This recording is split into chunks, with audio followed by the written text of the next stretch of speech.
You can tell our friends, and they can have my things when we're dead. But we gonna live forever. We gonna live forever. You can tell our friends. Gentlemen, this is The Boys Cast with Ryan Long. And this episode, I got Sean Avery, the original wild man. If you guys don't remember, go watch a compilation of him right now. This guy was crazy. We talk a lot about the difference between, being controversial then and controversial now and all the different sort of things. But before I want to do the interview, there's a couple quick housekeeping things, so you speak. Not that any of us are doing the housekeeping. I'm officially retiring from talking about pegging because a lot of people were saying that I was obsessed with it. But I will say that the final thing was that someone had the funniest comment, and in the pegging video underneath it, someone said, "When a girl asks me if I want to get pegged, I always say the same thing that Al Bundy says: no peg." Pretty solid. And a lot of people have been. We haven't talked that much about it, but everyone's been loving Danny on the podcast, and people have been hitting me up. So he's coming back in a week, and tomorrow, and I am going to be searching for studios in New York. We're probably going to add a producer, so if anyone has any recommendations, theboyscast@ryanlong@gmail.com, because I hate money. So we're going to set up a badass studio in New York exclusively for the boys, and I'm going out tomorrow, and I'm going out cash in hand, ready to put the money down on a lease. So that's cool. A lot of cool things happening, and Danny's going to be coming on as co-host. We're going to be figuring all that stuff out. But for today, interview with the original wild man, Sean Avery. The Boys Cast with special guest Sean Avery, which, by the way, I didn't realize. So you're from Pickering, right? I'm from well, yeah, I wasn't born there, but I grew. We moved there when I was 15. So my parents still live there. Yeah, mine too. And you played for the Panthers? I didn't play for the Panthers. I played in Markham, but yeah, but my dad coached the Panthers, I think, a couple of years, the junior B team or junior A team there. My dad told me that. He was like, he's from Pickering, because I did. So I went to Pickering High School, and then my hockey career ended at the Ajax Knights, Double A. So. Right. I didn't know that you.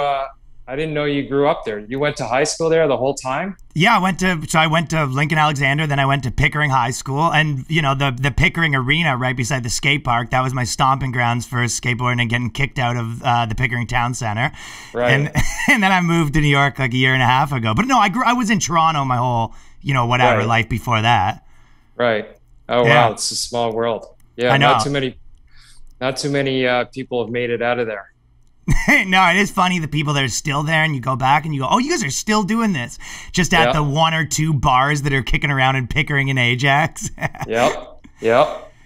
So wild. I saw you kind of talking about this, because I don't know if you like the extent to which you follow Toronto stuff, but the Rob Ford. So I've been in Miami, and people from Toronto, comedians and stuff, were messaging me like, oh, we just locked down again. And you go, this is crazy. But you were talking about that Doug Ford. Yeah, it's fucking wild. I mean, first of all, it's two different worlds. I mean, I'm in California now, and California's open, and California is the most democratic state. So you would think, and then I came from New York. But the fact that Ontario just shut down again, it doesn't, I can't comprehend it. You know what I mean? We're a year into this thing, or a year and a half. And like the whole vaccine thing, I mean, first of all, I don't even know if the vaccines work, and everybody's putting all their eggs into this vaccine thing. I mean, I had COVID. My wife had COVID. My 3-month-old had COVID. It's unavoidable. I don't think that this thing is ever going to be something that you can avoid. I think it has to run its course. But the fact that they're on lockdown again, and the fact that, Toronto police are walking around handing people fucking tickets for not wearing a mask outside is just, it's almost comical at this point that people would actually accept a ticket from a police officer for not wearing a mask outside. I mean, yeah, I would just be like, fuck off. Yeah, I would say you can either arrest me and we'll take it to that route, or you can just fuck off and take that ticket and shove it up your ass and go be ashamed of yourself at lunch that you're actually trying to do this. You're actually trying, and I don't know if it's whether or not they made it a law is still doesn't mean that like Canada must have a constitution of some sort. Like I don't think that legally Canadians have to be forced to wear a mask outside. I mean, you're outside. You're not in a business, so who knows? But it's crazy. Yeah, their constitution right now is white fragility, I believe. That's what. Right, right. Everyone's a racist, and yeah. Sort of the governors there was a moment where basically Cuomo did the same thing here, and where all you had to do was tell people you make like cute videos. You go, listen, everybody stay home. And he was like, Doug Ford was baking in his house and stuff like that. And everyone goes, oh, this guy's the man. And then, and then essentially when anyone had to actually make policy to do everything, they're like, oh, this guy's an idiot. And all these governors, and that he's the governor of Ontario, that were kind of the man for a second. Everyone's realizing how much of morons they actually are. Yeah, it's funny that the people in Ontario and Canada, that they aren't fighting back as much as I think that they should be at this point. Why do you think that is? Because I think that the science shows that, people aren't dying from this anymore. Like, no, but why do you think the Canadians don't fight back more as much as Americans? I think they're just too nice. I think that's that age-old rule of like Canadians have nice in them. They don't have that fight. I think it's true, and I think I don't think that there's somebody that has, from an opposition standpoint, I don't think that anyone has stood up to round up the troops. I don't think that there's been that person in Ontario, that the people that are like, fuck this, we don't want to lock down anymore, we don't agree with this. They haven't had their Robin Hood stand up that they could sort of latch on to. And I think that's the difference. I think that's why they get killed. Yeah, and it's in Canada. The American culture is way more, like if someone bumps into you, yo, what are you doing? Whereas in America, whereas in Canada, someone bumps in and you're okay. But I really do feel that even with myself, like you were part of all these controversies, and yeah, it's like crazy career. Did you find with that it would affect you, or are you sort of just wired to like the fight? Yeah, I think I'm wired to like the fight. Especially when it comes down to like, I don't lie, steal, or cheat. And like outside of that, everything's fair game. When I feel that people are trying to just bullshit you, or actually lie, steal, or cheat from you, or try to cut corners, or they try and bend the rules, and then we live in this world now where they have the ability to deflect off of you, because if you want to stand your ground and stand firm on something, I've never been affected by, I guess, what people think. And I think that's the origin of it. Like, you can't fight if you care about what people think, because people are always going to not like what you're doing. There's always going to be that side of it. And I just don't give a fuck. Like, I've never gave a fuck about what people think about me, because I go to bed at night tired because I worked hard during the day. I didn't lie, I didn't steal, and I didn't cheat today. So, or ever, really. So I'm good. I'm good with that. What do you think about the way that, because the controversy right now, if the ramifications of sort of poking your head out are so much higher, even when you were kind of, in the thick of all that stuff. Do you feel like that's why a lot of the players, even right now, kind of just, there isn't as many yous anymore? A little bit more in basketball, there's a few kind of, but there isn't as many people that are wild with their opinions because they all get, shut down so much. Do you think that you could have been as wild as you were in today's climate? Yeah, I think so. I think so, because I think that the outsiders, or the people that, it's so divided right now, that I think what's interesting is the people that are more like-minded and think like me have also just said, fuck it. and they're saying, you know what, we know what's right and what's wrong. And I'm not afraid to step outside of the box, and I'm not afraid to get canceled, because it's an interesting shift that's happening right now. But no, if I was playing today, I mean, I'm hardwired a certain way, right? Like I think I thought about it the other day. People always ask, like, do you wish you still played? And actually, up until last week, I've never had the feeling that I never once felt I wish I still played until last week, when this shit show started in Ontario again. And I thought I would love to play for the Toronto Maple Leafs right now, because, you know, Brendan Shanahan would have a tough time. I would say something. I would say, like, I live in Toronto. I'm living here. I'm watching what's going on, and this is not right. These people are crazy. You know, this is and you fucking have that crazy. place, and that's the thing. It is one of those. I always kind of see this with, even if you look at the stuff that happened to you, like, well, your biggest controversy probably was when you said that everyone takes your sloppy seconds, probably, right? Right. Yeah. Yeah, probably. And the on media, paper, and media will go, oh, this guy's the worst. But really, most dudes were probably like kind of funny. You know what I mean? That's the gist of it. So even in that, like that, what you just said, this lockdown's crazy, all this stuff, most people are like, yeah, no shit. That's kind of reasonable opinion. But for you to go up and say, for anyone like popular to go to say that right now, they're like, this guy, what are you, crazy? So yeah, I think that's the difference now between, 10 or 15 years ago, you didn't have the ramifications that you do now, which is people trying to cancel you. You know, these people have found a way to actually execute on their misery, because that's all it is. These people that do this to try and cancel other people, they're anonymous people. They're people we don't know. They're just miserable people. They've found a way to self-satisfy themselves through this anonymous power that they can all jump on and get after.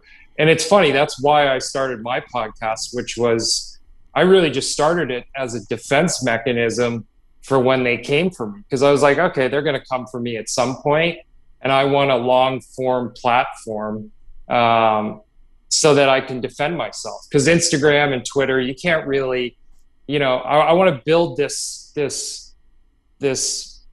station that when they come for me, I'm going to be able to defend myself. And what I don't understand is when they do come for people, when people's number get called, if they're not guilty, why they don't fight back?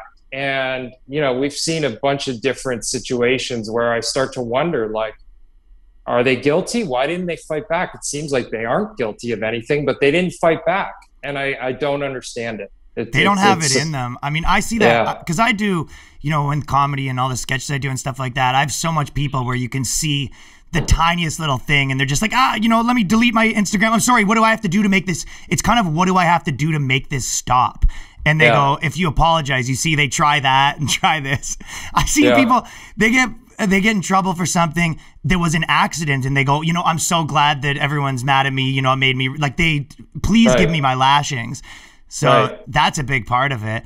Did you see, and they get the journalists to essentially be their, puppets to do their bidding for them to, hey, we're going after this guy. And like, all the journalists go, oh, okay, gotcha. We'll get in line. Did you find when you were in the midst of all this stuff, did you find that, did you know the journalists were a bunch of liars, or did you kind of think, oh, some of them are fair, were they the enemy for you? I think that, I think that when I was in the thick of it, it wasn't as cutthroat as it is now. You know what I mean? There wasn't, you weren't, from a journalist standpoint, you weren't rewarded for being a scumbag and trying to, that wasn't like hardwired into the system yet. Now that's how you gain currency. That's how you jump to the front of the pile. That's how you get more followers. That's how you get more engagement. So, but what I still don't understand is why, players or athletes don't fight back. You see some do. you know, the Kevin Durant's of the world or the Draymond Greens. Like there's some guys that do. Barkley doesn't give a shit. He'll just say it. Yeah. But, you know, I think also these guys are making money right now. They just, you know, that's like, why be bothered? You know what I mean? It's better to just be less visible than visible. I mean, and one of the things with you is like you actually were a good player, whereas, you know, were you pretty aware that if I'm not, you know, performing, I probably can't do this shit. I think that for me, it was actually like a motivational tool for me to play. It's what kind of drove me to be able to play the way that I played every single night because, you know, people have to remember when I came in the league in 2002, there weren't many guys in the league that were my size it was a big league that back then. There weren't guys that were, you know, there were probably 20 guys in the NHL that were similar size of me. So how tall are you? I'm 5'9", you know, and at that point, I think my first year, I was probably 175 pounds. At that point, it was a big league. Everybody was big, you know, 220 guys were all 6 foot. You didn't even get drafted back then if you weren't 6 feet. So I had to play that way kind of to survive. And I think that to be able to play that way, I needed something to kind of push me. And I think anytime that I would always get a little bit complacent, there was this thing in me that I would do something that would cause me to have to back it up, right? I would cross the line a little bit and that would get the juices flowing a little. And it was kind of like my honest meter. Like it kept myself honest and kept myself motivated. Yeah. I feel like one of the things I do with that sort of stuff is a lot of times you just need to stop and then recharge sometimes, you know, because when you're always kind of fighting and it always feels like you're in it, you get so cloudy and you just you start going through motions. Whereas even just like stepping away from a week, like put your phone down, then you're like, okay, I'm ready to fight a little bit. What are we doing here? Yeah, no, I definitely pick my spots. And I have the ability now, like, you know, the last day or two, this whole chemical castration argument for kids has been on my mind a little bit because I'm a new dad. I have an 8-month-old son. Yeah, that's one you want to dip your toe into. It's, you know, so I for the last 2 days, I've kind of been holding off saying something like, will I talk about it on the next episode? You know, I probably will, but I won't talk about it today. I'll let it sort of simmer, collect some more facts, you know, make sure that my shit's tight before I start talking about it. Yeah. When in theory, I don't really need to. I mean, I'm a father. I know that right now, if my 12-year-old son or 10-year-old son told me that he was a girl, I would say, no fucking problem, pal. You can decide you're a girl when you're 18. But up until then, you're a boy.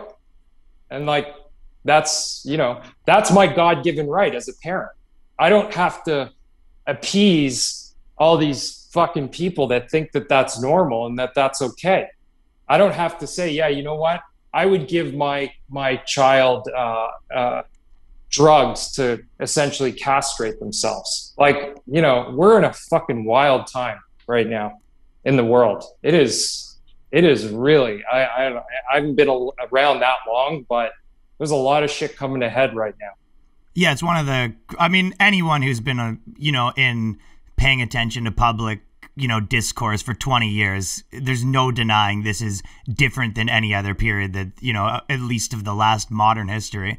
And in terms of the ability to, for the amount that stepping out with any opinion, ruins your life. Perfect example is like you're talking about that one.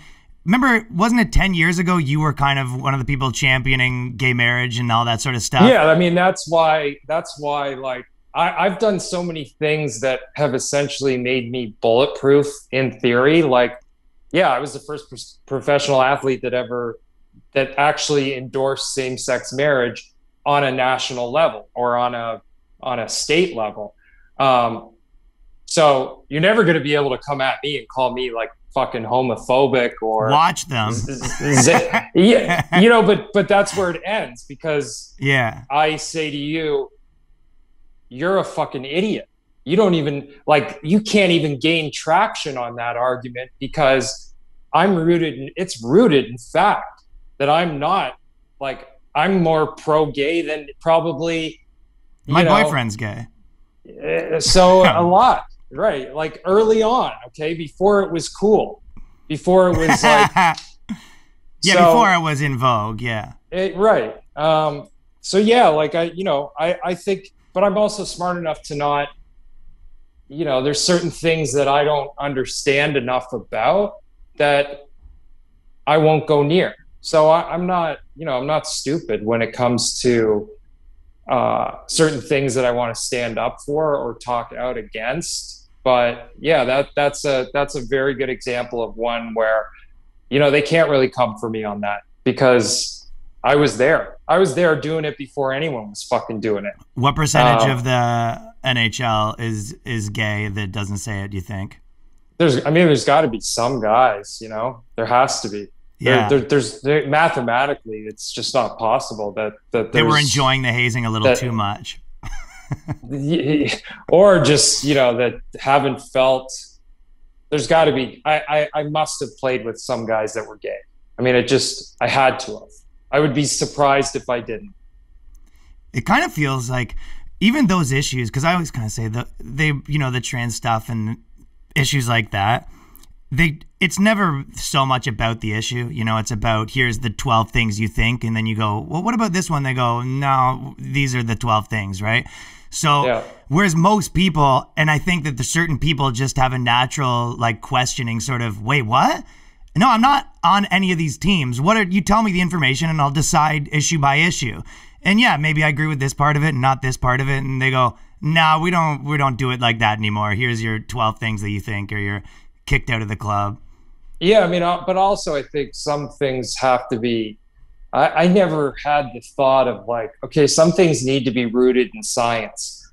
But I also didn't think that we would ever get to a point where we were talking about shit like this. And when you talk about that, specifically, the transgender stuff with kids, you have to kind of go to science and then logic and say, like, there's a reason why we don't let kids drive at 12, right? Yeah. There's a reason why we don't let kids drink at 12. There's probably a fucking pretty good reason why we don't let kids decide that they want to, or that they are another sex at 12, especially right now when it, on the playgrounds and on their social medias, like that can give you clout, and kids make decisions based on clout. And that's a scary thing. You know what I mean? Because as a kid, you don't understand what's going to happen 4 or 5 years down the road, when maybe clout's not that much of an issue, or you start to realize like, well, I don't really feel like this.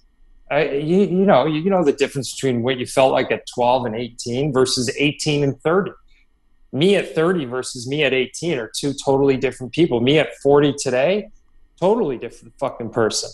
Yeah, because a lot of these things, someone's essentially being, I'm dealing with all this shit, I feel this weird way, and then they go, well, here's your answer.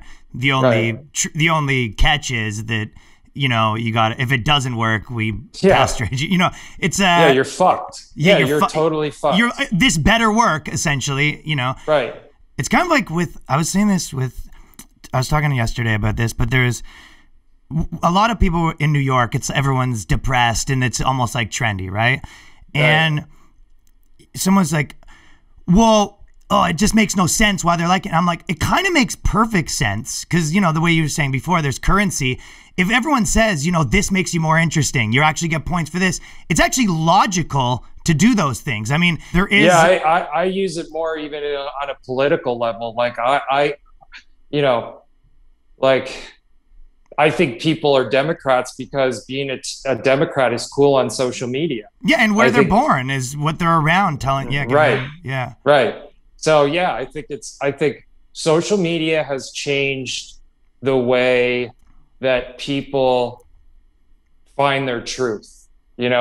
It's it's this whole thing of like, yeah, it's trendy to be depressed. Like, it's weird because I don't have any friends that are like that. Like, I don't have a friend that would ever get into that zone because I'd be like, dude, you're not cool. Like, Yeah, I have what is no this? interest Yeah. in you bringing your energy into my circle. So let's just part ways. You know what I mean? I sometimes wish that I could because, and you can't debate anyone now because you don't even see anybody. But yeah, it's interesting. That's why, like with comics, I feel like comics have such a huge opportunity because, who are the comics going to be that say, you know what? I don't give a fuck about playing it politically correct because there's 75 million people that don't want to be politically correct. And I can go on and have a fucking huge career with those people and be true to myself and actually be a comic versus be a pretend comic. And like, when comedy gets affected, we're fucked. I mean, you change the definition of the word at that point. Yeah, and they have the social media platforms kind of stepping in, try to, help essentially referee on top of that. Yeah, tell people what's funny, what's allowed to be funny, and what's not allowed to be funny.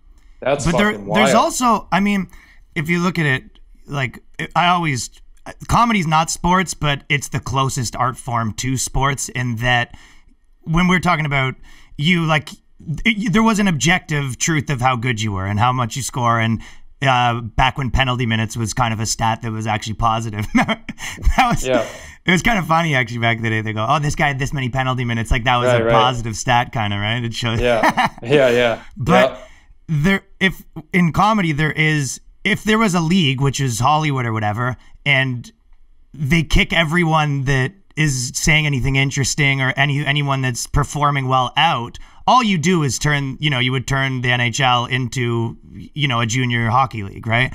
So that's what they're doing. But at the same time, I heard a good thing. Someone said they have legacy distribution, but a bad product. And I thought that was a good way to describe what's going on. Yeah, no, but I think it will catch up to them at a certain point. I think we're not still already. in it. Yeah, I mean, I think it will, and they'll quickly shift it because, but also, I think you have to be able to be smart enough to get around it. Like, you put a set together that lives in a hypothetical world. I mean, I don't know. There's a million different things that you can do to get around the angles, right? Yeah. To make sure that I can walk into a room and actually make Democrats and Republicans laugh and be offended and be disgusted and want to do some soul searching when they get home, all of the above, right? It's just on how you deliver it and the balance of it. Or you could just say, fuck it, and say, I'm only going to cater to one side of this. But, there's not a lot of truth to that. And that's what scares me. Yeah. What did you think of, because I think you were kind of critical of him before, but what did you think of Don Cherry when he got fired? Did you think it was bound to happen, or were you thinking this guy was on his way out anyway? Basically, he kind of, his final comment was he was this controversial Canadian figure. Maybe everyone knows him, but he essentially, what was the last comment? He said something about he loves the poppies. He said the immigrants need to put the poppy on. Right. Listen, that was, I mean, did I... You didn't like Don Cherry that much, right? I grew up watching Don Cherry, Rock'em Sock'em. I think when I didn't like Don Cherry, it was from, it was part of the bit. It was like, okay, right. I'm gonna make Don Cherry like an enemy of mine, and we'll play into it a little bit. But I love Don Cherry. I mean, he's as Canadian as fucking maple syrup. I think Don Cherry is a guy that just aged out on this day in television. Like, it was a matter of time before he said something like that. And, the root of what he said, do I think Don Cherry's a racist? No. I think Don Cherry thinks that he's very linear. He's like, if you're an immigrant, why aren't you wearing the poppy? You live in Canada. You know what I mean? It's it's just, to me, I see through that. Like, I don't immediately stand up and go, Don Cherry's a racist. Like, no, I think Don Cherry just fucking wants everyone to love Canada. That's what I think. Yeah. And I don't, maybe that makes me racist. Maybe I'm a racist because I think Don Cherry just wants everyone to love Canada. Who fucking knows? You know, I don't know. Yeah. There was, what was the other guy? Paul Pierce. He just got fired for doing the stripper party. I mean, but that's like, you know, and then what's funny, I think, I don't even know if ESPN went on the record and said, if it hadn't have come from his phone, he wouldn't have got fired. Like if it was somebody else filming, he would have been okay. But the fact that he posted it on his own phone, I mean, I don't know. Why would he do that? Like I just I guess wonder, it is strange, right? What's the move here? Yeah, you didn't look cool. You looked drunk. You looked like sloppy and messy. And, you know, strippers that aren't hot aren't cool to me. That's the other thing. Like, if he had a bunch of, maybe it would have been different if the setting was different. He looked good and he was like bouncing quarters off like some asses and like the girls were into it and everyone, I don't know. But yeah, that was messy. That was messy. I always thought, because, okay, I got a question because, you know, you dated a lot of like famous chicks and stuff like that. And what do you think right now, like, or what is the pros and cons of dating a famous chick? And do you recommend it, or do you think that's not the move? Man, I think that it depends what you're looking for, right? Like, I always said, it's funny, like you get labeled like, oh, that guy dates a lot of celebrities. It's like, yeah, I like dating independent, strong women who make their own money and like understand schedule is flexible. Yeah, and they know what work is and like they get it. Like that's why I was drawn to that type of woman. That's why I married that type of woman. You know, I think now I question whether or not some of these relationships are even real, if they're rooted in like chasing clout more than actually the relationship. Like it's fucking bizarre now. But you know, I think again, I'm not sure. It's probably more difficult now because I'm sure, you know, for the women, it's probably even tougher. You know, they have all these other things that they have to deal with, social media, and like they can't say anything. And I don't know. Yeah, it's got to be different. The whole thing changed, right? Like when the cell phone, when Instagram and Twitter turned, and it became a thing, it just changed the game. I even remember in the MySpace days, you know, people being on tour and stuff like that. And then, you know, some chick like tracking people down on MySpace and sending messages and kind of just being, you know, this isn't going to be good for business. Right. This whole thing. Right. Right. Yeah. There's, there is something about, because I guess it depends what they're famous for. That's probably the most important thing. But as soon as you hear a girl that's like, I'm bored, and you go, oh, this is the high maintenance level of, you know, if a girl's famous for just like taking pictures of herself and stuff like that. Yeah, I guess that's the other thing that's different now is like you can, you know, versus 10 years ago or 15 years ago, you weren't famous just because you were famous. Yeah. Right. So that whole spectrum has shifted. It's not necessarily equated to being an artist anymore. It's totally different. So, yeah. But again, that also, I think, not that I like to use the word celebrity, but yeah, I don't even know what that word means anymore. You know, you definitely see a lot more athletes, like from a mainstream standpoint. It's much more prevalent than it was. It was more rare back, you know, 10 or 15 years ago.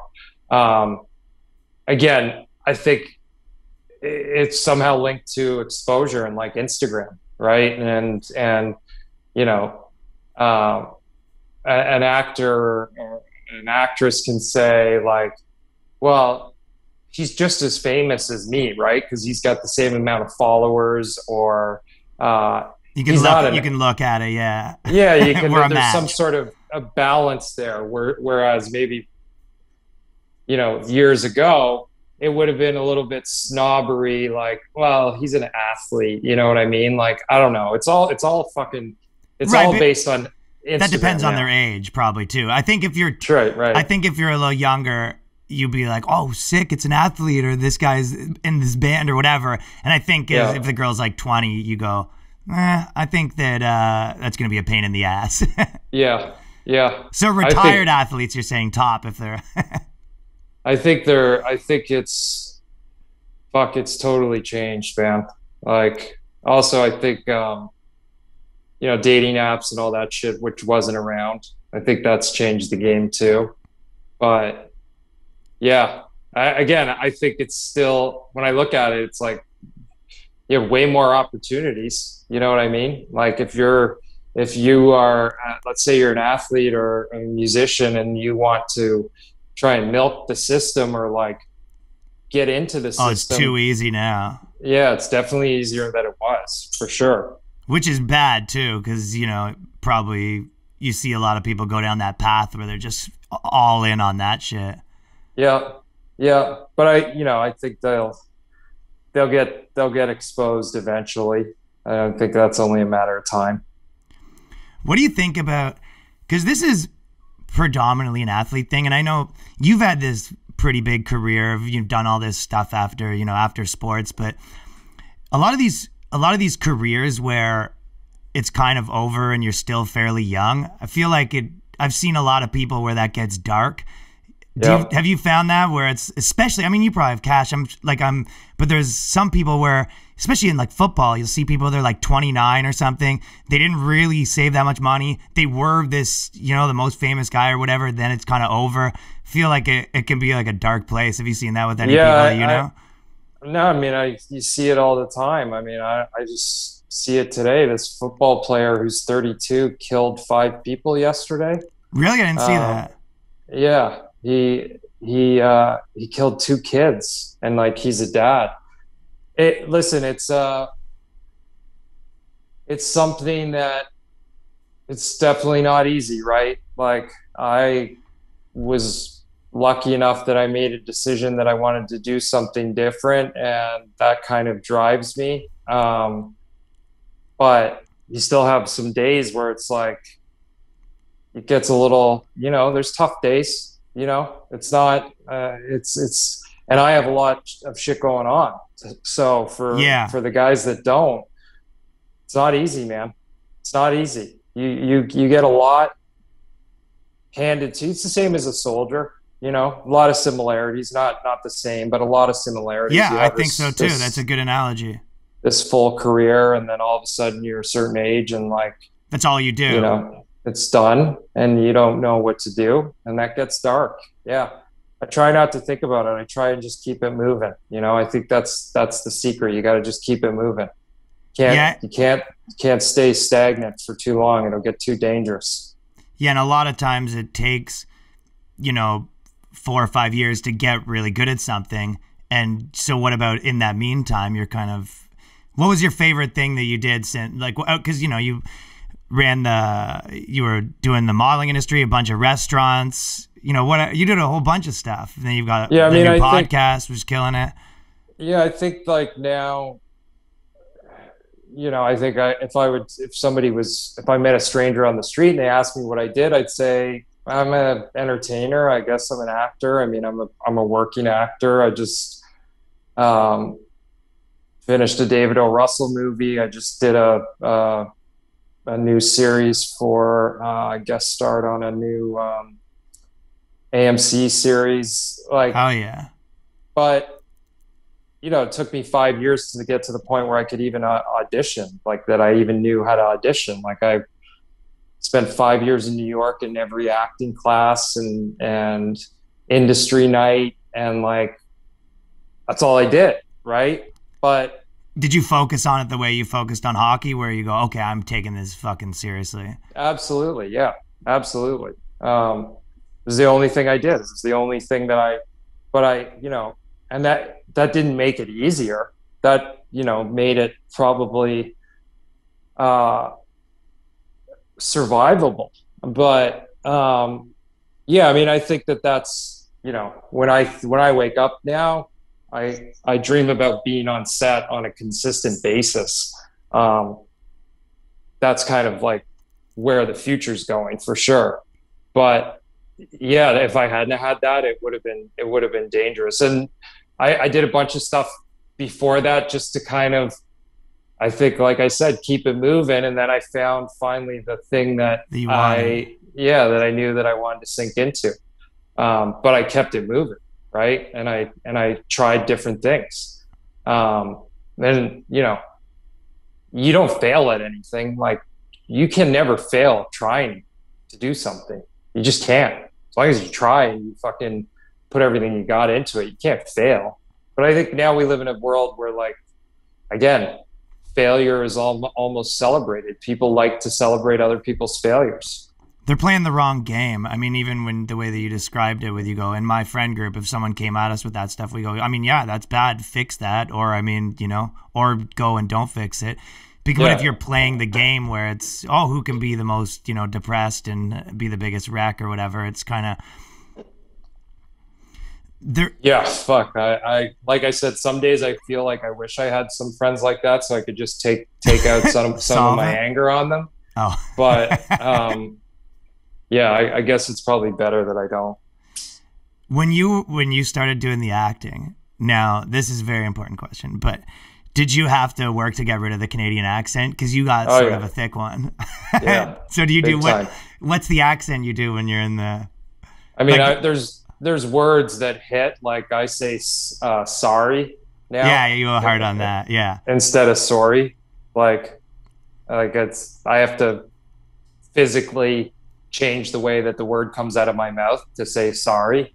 But you And it have doesn't- you have the full out Canadian. So I even saw some interviews of you when you were like 17, and this is when you were, because you were peak, like, oh yeah, you just go out there, you give it 100, like you're right in the pocket. That was before people started doing interviews differently. Remember, every interview was kind of, give it 110, but we just got out there. But yeah, I have a little bit of that in me too, but I think maybe I grew up in, I don't know, I guess we grew up in the same area, but for some reason I have a little less of that. But I have the friends that it's the full, getting proper tuned, just like, well, you have hockey talk. You talk like a hockey player. Yeah, I mean, I hope that I don't. I generally think that I'm a little bit, I think I don't say that negatively. I like it. I think it's like, I think it's fun. No, I feel like I've sort of found my pocket on, I have an interesting kind of cadence and there's definitely like a rhythm that I'm very melodramatic. I don't really, my highs and lows aren't there, which is something you have to be cognizant about. And I have to, that was the hardest thing that I needed to work on, right? Because maybe that's your shtick, though. I mean, I don't know if you know, like the Nelk Boys and all that stuff. They got full blown Canadian accents. Yeah, the problem is that they sound ridiculous. Like they really do. They don't. Because at some point they're gonna be 30 or they're gonna be 35, and they're gonna try and evolve that. Maybe it'll work. It'll keep working. But yeah, I feel like, I come from it from an art standpoint. Like, I try and take it that if I auditioned yesterday for this Pam and Tommy Hulu show that they're doing. And the audition call, I was a dad, but I was sort of an ex-actor, or I was an actor. You just feel the fucking person, right? Like, I was a hot shot. I was like talking to a bunch of babes. Yeah, you could do a good hot shot. You just kind of morph into it, and you change your shirt, and like, that's it. You're in it. Yeah. You know what I mean? So the costume does help as soon as you put the new outfit on. Definitely. But no, I think that's what's fun about it. That's kind of the challenging part.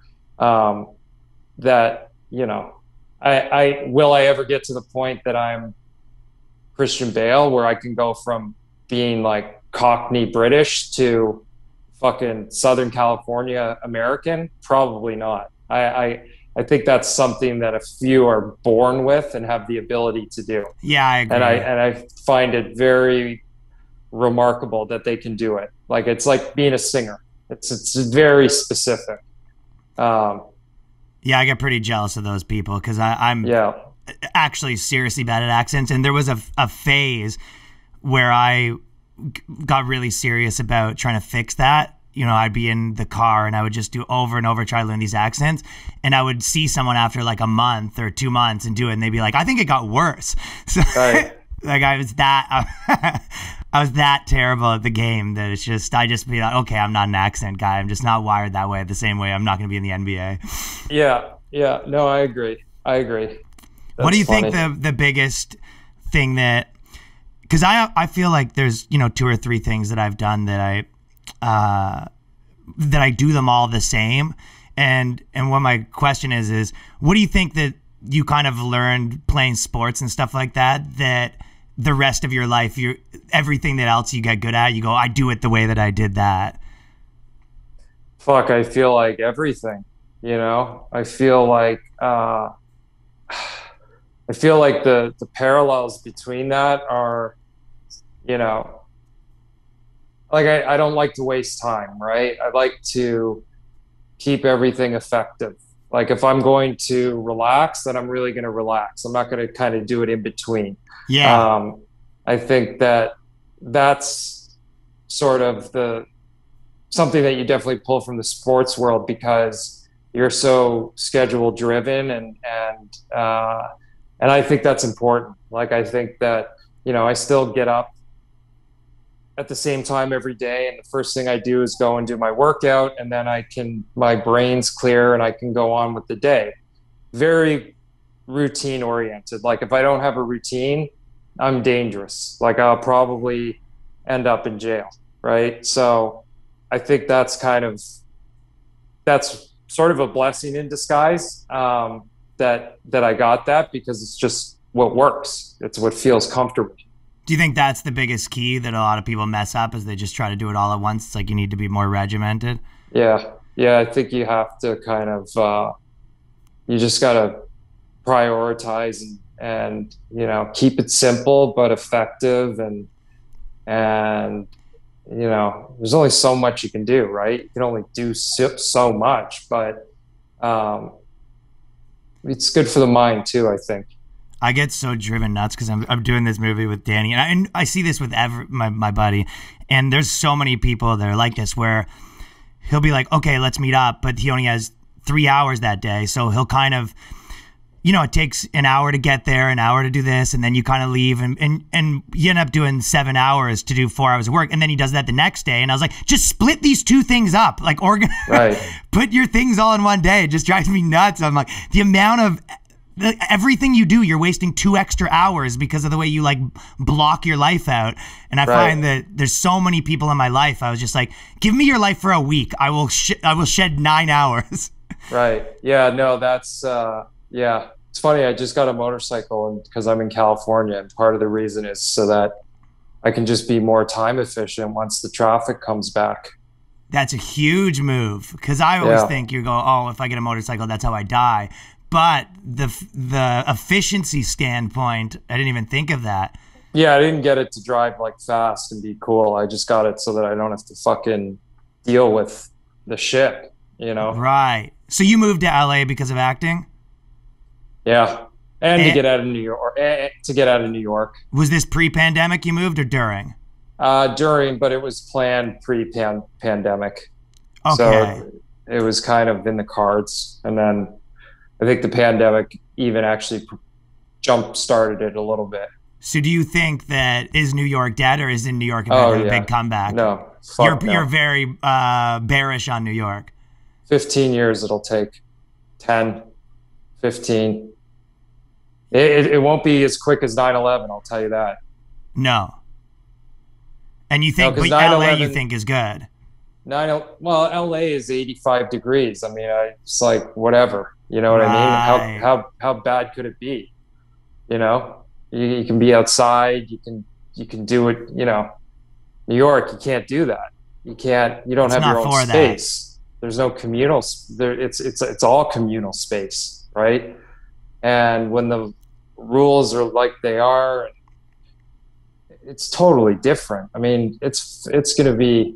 I think there's going to be people that want it to come back, but I think there's still going to be this weird, very uncomfortable feeling that's going to keep people away.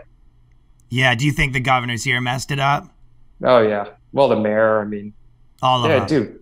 People are getting fucking stabbed on like street corners and on the Upper West Side at 2 p.m. Like, none of the yeah. The cops are nowhere to be found. That fucking city's lawless right now.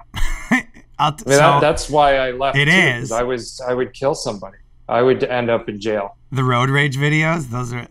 That's so. If anyone doesn't know, Sean used to do these videos where he would. You would ride through on your bike, and anyone who's blocking the bike lane, you'd like, what the just fuck? Light them up. Yeah. Yeah, that was funny. But I have outside my house, because all the people that sell stuff and this and that, and I feel like a fucking Karen or whatever, I guess, but they play music on boom boxes. I would full take blast. I would go outside and I would pick up their stereo and I would throw it as high as I could up in the air. And then I would fight 3 of them, bare knuckle fight them on the sidewalk. Yeah. And I would fuck 2 of them up really bad. And then I would be on social media and I would get arrested like 2 days later. That's why I left. Someone's got they go till 3-4 a.m. and you go, yeah. I mean, they haven't stopped partying. The guys that sell junk on the street. Yeah. No, I beat up so many fucking Grubhub delivery guys in the last 3 years. How did you not get in trouble for that shit? It's just pick my spots, do it at the right time. Or it was, they came at me. Yeah, self-defense. It was always self-defense. But, they thought they were a little tougher than they were. Those videos were wild, dude. I saw a compilation of all of them. This guy's that's funny. There was, my dad said this. Tell me if you think this is true. He said you were sort of, because he's friends with this guy Basil McRae, and he goes, you were sort of like a reverse of him. You had a little less penalty minutes, but more goals. Yeah. He was a good player though, Basil. I think. Yeah, he played a long time. He was a pain in the ass. On your podcast, what's the most thing that's got you fired up and pissed off in the last 2-3 months that you've been doing it? Look. Oh shit. Fuck, every week it's something different. I mean, I think the consistent thing has been the masks outside. That's probably been from day one of the pandemic. I never wore one for the first 8 months, like outside, and people would yell at me and I would, tell them that they were fucking insane and that they should go and reevaluate their life. And you are like, you get into it. Oh yeah. I would just destroy them. I agree. I would get real road rage when I was running. So I would run in New York.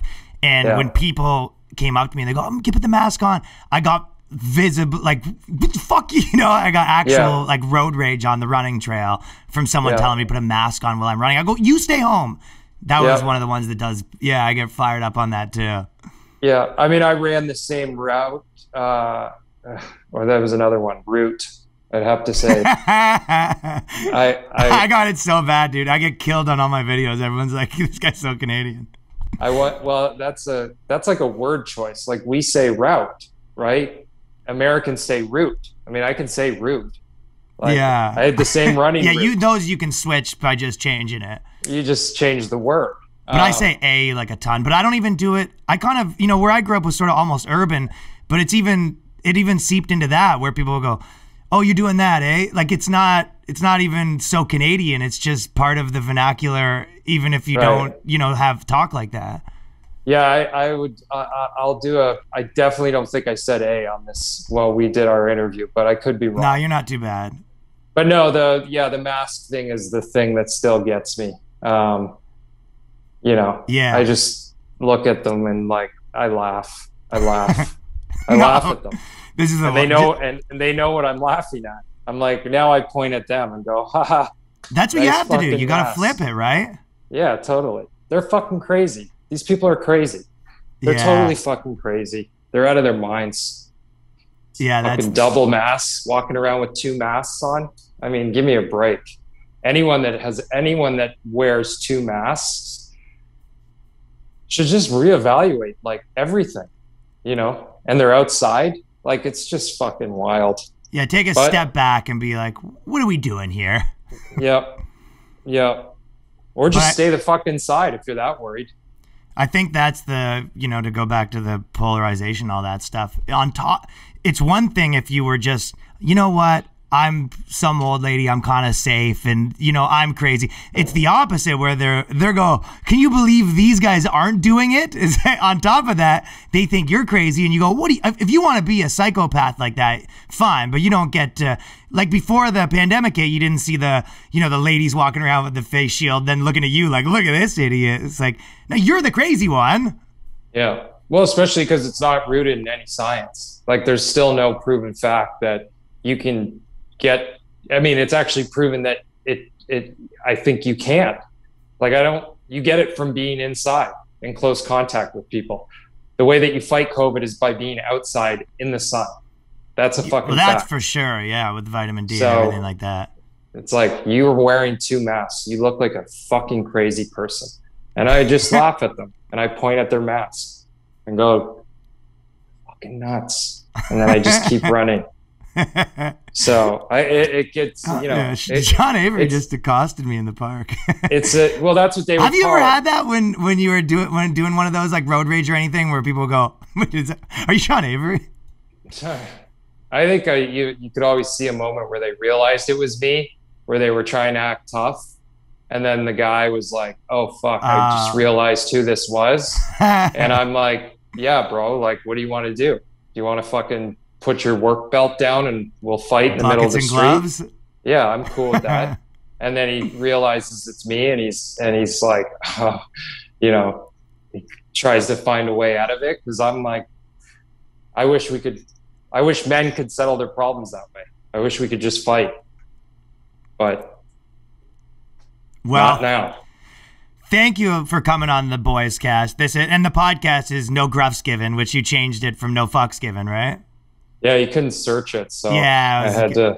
Yeah, it didn't really work. I have a few friends that have fucks in the name of their like band or podcast, and you guys are screwed yourself for life.